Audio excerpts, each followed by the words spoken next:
आजकल एक बड़ा रोना रो रही है पीटीआई के बल्ला उनसे छीन लिया गया है, फील्ड भी चली गई। लेवल प्लेइंग की बात तो छोड़ दो, लेकिन जो कानूनी माहिरीन हैं, जो एक्सपर्ट्स हैं, वो ये कहते हैं कि पीटीआई का बल्ला पीटीआई की नालायकी की वजह से गया है।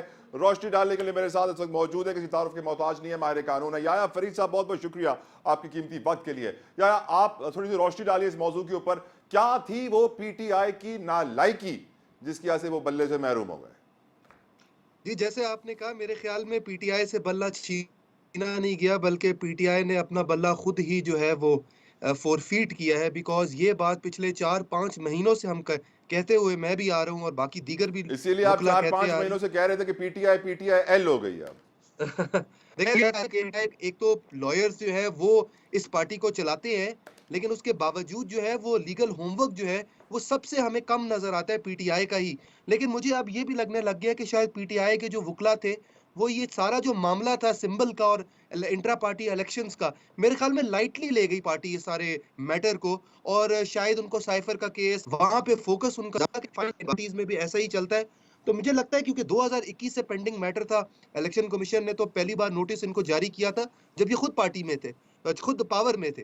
तो मुझे लगता है कि लाइटली ले गए और स्ट्रेटेजिकली समझ नहीं पाए कि एक्चुअली जो है ये डिजास्टर हो जाएगा अगर तो इनसे बल्ले का निशान छिन गया। बिकॉज अब तो इनके लिए बहुत मुश्किल हो जाएगी। मुझे लगता है, देखिए, मैं बड़े टाइम से ये बात कहता आ रहा था कि एक ना एक दिन किसी न किसी जुडिशियल फोरम में जाकर आपसे सख्त सवालात होने हैं।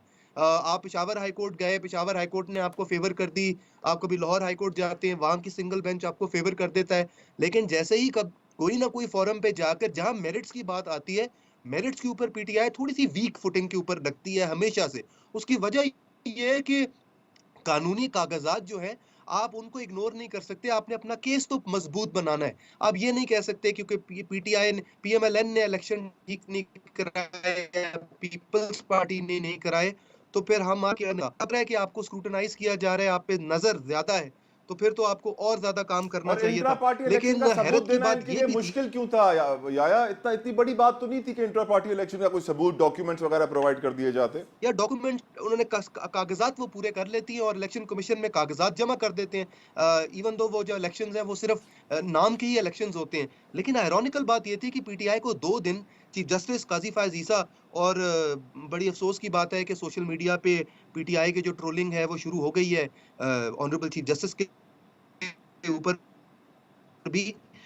बहुत ही अफ़सोस है कि सिर्फ़ वो 2 दिन उनको कहते रहे कि मुझे कोई डॉक्यूमेंट शो कर दे, कोई नॉमिनेशन पेपर, कोई इलेक्शन शेड्यूल, कोई आपने फ़ीस जमा ली हो, कोई तो चीज़ होगी जिससे हम समझ लें कि आपने इलेक्शन करवाए हैं। तो मुझे लगता है चीफ जस्टिस ऑफ पाकिस्तान जो थे, बरअक्स जो पीटीआई समझ रही है, वो रास्ता दिखाना चाहते थे।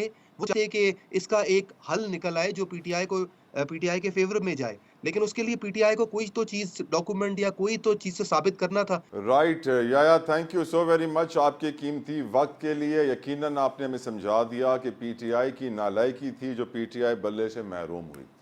लेकिन मैं मुआशी हालात का आखिर में प्रोग्राम का जिक्र करता जाऊँ कि ये हमारे मुल्क के हर शख्स की नालायकी है कि आज हमारी मईशत इतनी तबाह हाल हो गई है। रोटी 25 रुपए की हो चुकी है। अब बात करूँ कुछ डॉलर की, तो मैं आपको बताना चाहूँगा एंड में प्रोग्राम की कि जो हमारे तरसीलात ज़र हैं, हमारे रेमिटेंसेज हैं, जो बैरून मुल्क पाकिस्तानी रकम घर वापस भेजते थे, वो एक बहुत बड़ा ज़रिया होता है फॉरेक्स रिजर्व्स को स्टेबल रखने के लिए, डॉलर के रेट को स्टेबल रखने के लिए। लेकिन जो नंबर सामने आ रहे हैं वो परेशान कुन है। ख़बर यह है कि पहले हमारे फॉरेक्स रिजर्व्स हैं वो इस वक्त 7.8 अरब डॉलर पे हैं, और जो भी हफ्ता ख़त्म हुआ है पिछला, उसमें मजीद 66 मिलियन डॉलर्स की उसमें कमी हुई है। बांग्लादेश के रिजर्व इस वक्त 20 अरब डॉलर के करीब हैं। हमारे पास जो ये रिजर्व्स हैं, ये 1 महीने का सिर्फ इंपोर्ट बिल बर्दाश्त कर सकता है। और आने वाले वक्त में जो बताया जा रहा है कि जिस तरीके से डिक्लाइन कर रहे हैं हमारे फॉरेक्स रिजर्व्स, कि अगर यही वक्त हम पिछले साल का देखें तो उसके मुकाबले में 3.8 अरब डॉलर कम हुए हैं, और उससे पिछले साल का देखें तो 4.6 अरब डॉलर्स कम हुए हैं।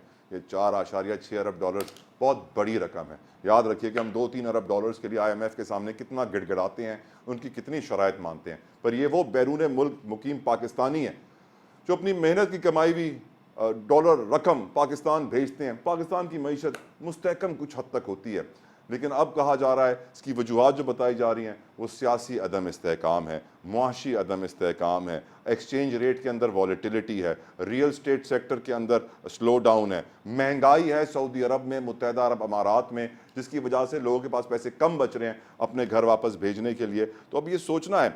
इनफैक्ट मैं अपने आने वाले प्रोग्राम में सवाल तमाम सियासी जमातों से करूँगा कि इन हालात को देखते हुए मुआशी वो क्या करेंगे पावर में आने के बाद। मुझे याद दीजिए, अंटिल नेक्स्ट टाइम, अल्लाह हाफ़िज़।